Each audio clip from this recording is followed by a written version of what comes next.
I need to tell someone about this. Not the police. Not my family. Just someone who'll listen without judging. This happened 3 months ago in my quiet suburban neighborhood in Ohio. I still think about it every single day. And the worst part? I'm not even sure if what I found was wrong, but it changed everything. My name is Michael. I'm 34, and I've lived on Maple Street for 6 years. It's the kind of neighborhood where people wave from their driveways, where kids ride bikes until sunset, where everyone knows everyone. Except for him. Except for David. David moved into the house next to mine about 2 years ago.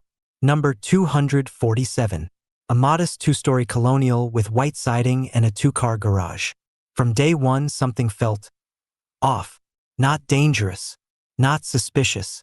Just different. He was maybe in his early 50s. Thin, graying hair always neatly combed. He wore button-down shirts even on weekends. Glasses. Quiet voice. Perfectly polite. Almost too polite. Good morning, Michael. Have a nice day, Michael. Beautiful weather. Isn't it, Michael? Always used my name. Always smiled. But never stopped to chat. Here's what I noticed over those 2 years. He never had visitors. Not once. No friends stopping by. No family for holidays. Nothing. He left for work every morning at exactly 5:47 a.m. I know because I'm an early riser, and I'd see his car backing out while I made coffee. He'd return around 6:30 p.m. every single day, like clockwork. His garage door was always closed. Always. Even when he was clearly home. Even on nice days when everyone else had theirs open, working on projects or washing cars. His curtains were always drawn. You couldn't see into his house from any angle. He kept his lawn immaculate.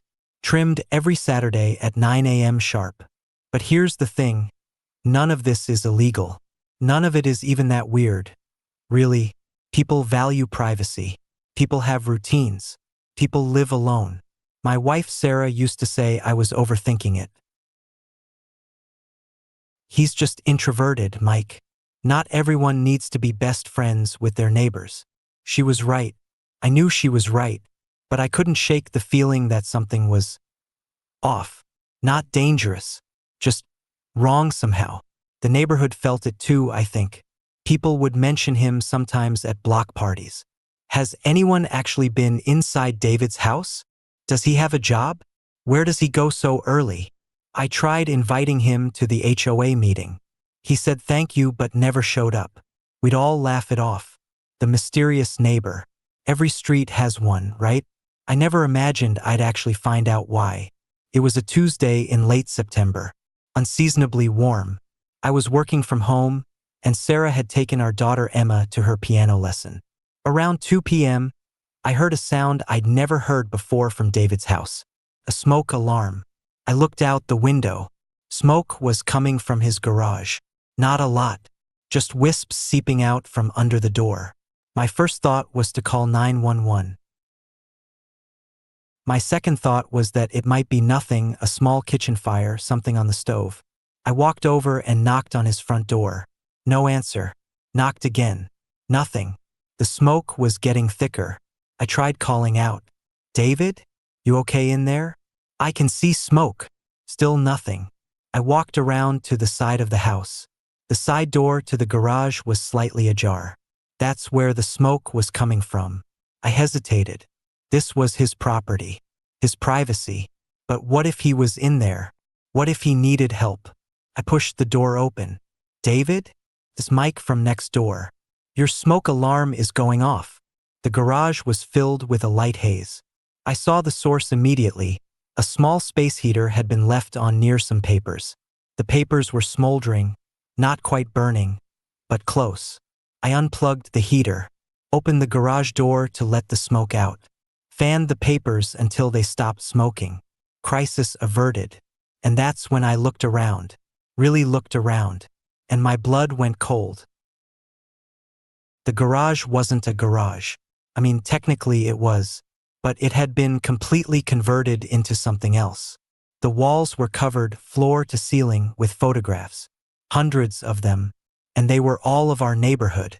There were pictures of every house on Maple Street. Different angles, different times of day, different seasons. But it wasn't just houses. There were pictures of people. Mrs. Patterson watering her garden. The Chun family loading their car for vacation. Old Mr. Robertson walking his dog. The teenagers at the bus stop. Me, taking out the trash. Mowing the lawn. Getting the mail. Sarah, loading Emma into the car. Bringing in groceries. Emma, playing in our backyard. My stomach turned. But it got worse. Below each photo was a label. Handwritten. Neat, precise handwriting.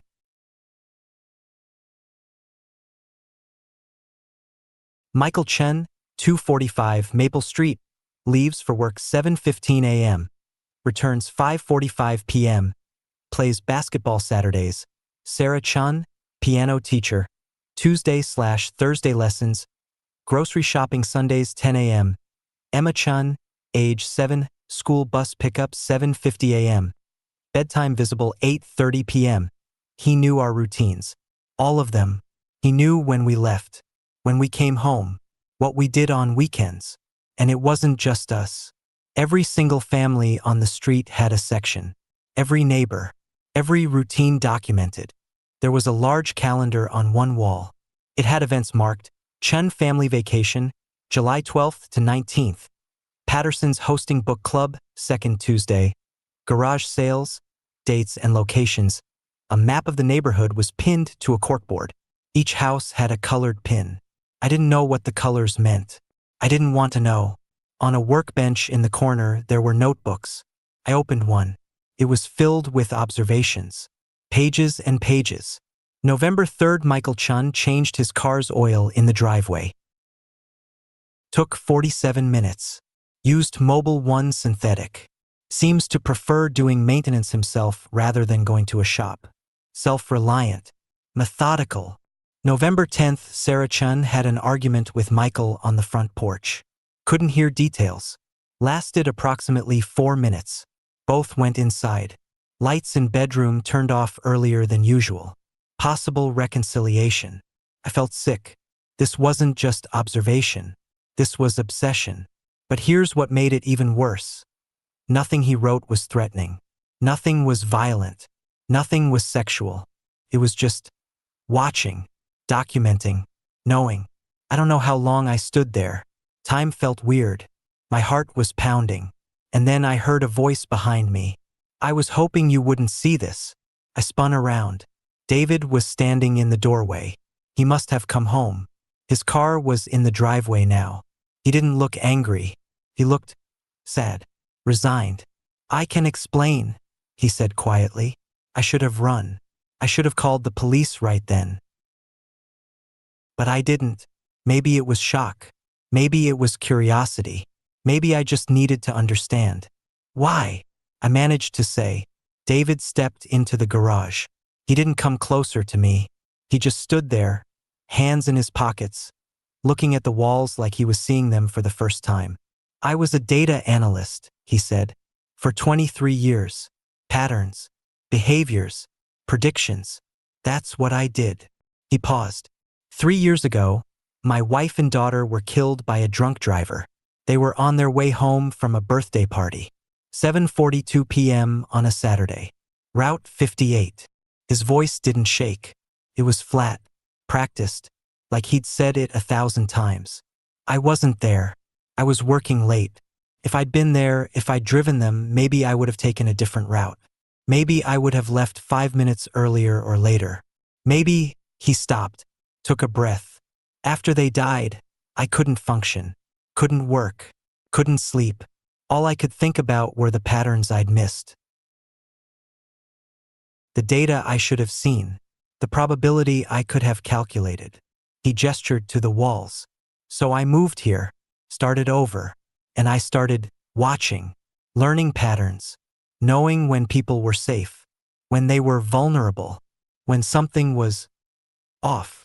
That's not normal, David, I said, finding my voice. I know. He looked at me directly for the first time. But it makes me feel like I have control. Like if I know everyone's patterns, I don't know. Predict danger. Prevent it. You can't prevent everything, I said. I know that too. He smiled, but it was hollow. But I can't stop. Silence. Are you going to call the police? He asked. I should have said yes. I should have said absolutely. But I looked at those walls again. At all that information. All that obsessive need for control. And I realized something that made my skin crawl. I understood. Not the method. Not the extent. But the fear underneath it. The desperate need to feel like you have control over a world that can take everything from you in an instant. I'm not going to call the police, I heard myself say. But you need to stop. This isn't healthy. This isn't helping you. David nodded slowly. I know. Get help. Real help. Therapy. Something. I will. I don't know if he meant it. I left the garage, walked back to my house, closed the door, locked it, and I haven't spoken to David since. 3 months have passed. David still lives next door. He still leaves at 5:47 a.m., still comes home at 6:30 p.m.